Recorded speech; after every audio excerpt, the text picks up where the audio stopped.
আজ আমি পেয়ারার পায়েস রান্না করব। সেই জন্য নিয়ে নেব কিছু দুধ,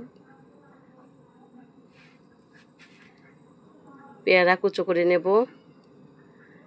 এই তো এখানে কাঠবাদাম, তেজপাতা আর গরম মশলা দুধের মধ্যে দিয়ে দেব। তারপরে দিয়ে পেয়ারাগুলো দিয়ে দেব এখন। তারপরে ঘন হয়ে আসলে চিনিগুলো দিয়ে দেব। একটু নাড়তে থাকবো। ঘন হয়ে আসলে তারপর আমি বাটিতে বেড়ে নেব। এই তো সবাইকে খাওয়ানোর জন্য আমি বাটিতে বেড়ে দিচ্ছি।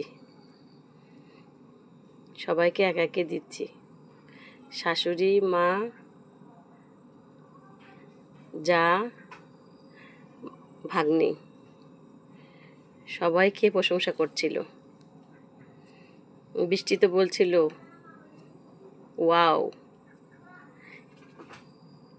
কেমন হলো পেয়ারার পায়েস।